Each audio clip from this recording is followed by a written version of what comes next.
ያለበት ሁኔታ ታውቋል። እንኳን ደስ አላችሁ። ግን እኔ የሚለው የኤፍሬም ጭንቅላት ይሰራል ወይስ አይሰራም?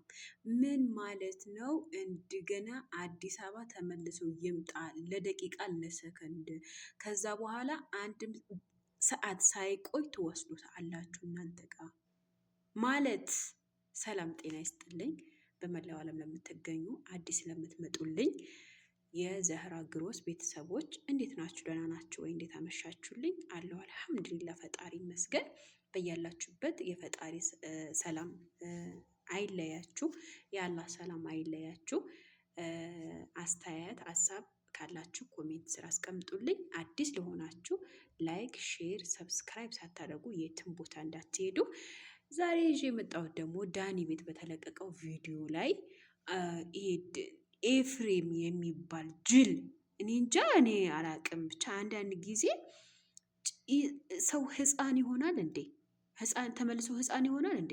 አብርሃም መጀመሪያ ላይ ታሟል፣ ይሄ ልጅ ትክክለኛ አይደለም ሲሉት እነ ዴቭ እንትና ቡዜ እነ ሄርሜላ የሄርሜላ ጓደኞች ብዙ የአብርሃም ጓደኞች አብርሃም ትክክለኛ አይደለም የሆነ ነገር ሆኗል ሲባል አይ ጤነኛ ነው፣ ምንም ነገር የሆነ ነገር የለም፣ የበፊቱ ህይወት ስለመረጠ ነው ብላችሁ ስትከራከሩ ነበራችሁ።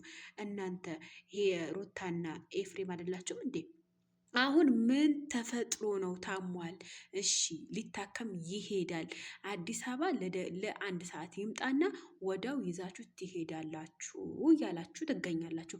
ይሄ ምን አይነት አስተሳሰብ ነው? ምን አይነት አስተሳሰብ ነው? ምን አይነት አስተሳሰብ ቢኖራችሁ ነው ሲጀምር እንደዚህ ዝቅ አድርጋችሁ የሰውን ልጅ የሰውን ህይወት ለመበጥበጥና አብርሃም እኮ ትክክለኛ አይደለም። አብርሃም ትክክለኛ ያልሆነው 1 ወር ሆኖታል። በማን ምክንያት? በገዛ ወንድሙ በእናት አባት ወንድሙ እና በሩታ በልጁ እናት ነው እንደዛ የሆነው። መተተኛ መሆኑ አምኗል። ሄርሜላ እንደሚያፈቅራት አምኗል። ሄርሜላ እንደሚያፈቅራት ታውቃላችሁ?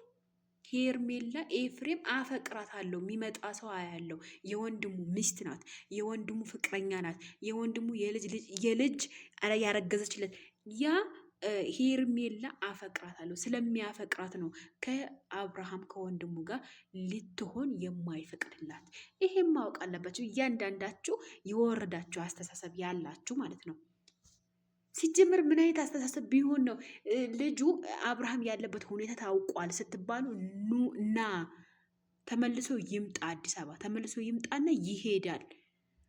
ይሄ ምን ማለት ነው? በእናንተ እኮ አይደለም የሚሄደው፣ በእናንተ አይደለም የሚመጣው። ምክንያቱም የሰው ልጅ ህይወቱ እንደፈለገ የመምራት አቅምም መብትም አለው። ውዶች ግን ነገ ጠብቁኝ፣ በሌላ ቪዲዮ እመጣለሁ። እሺ።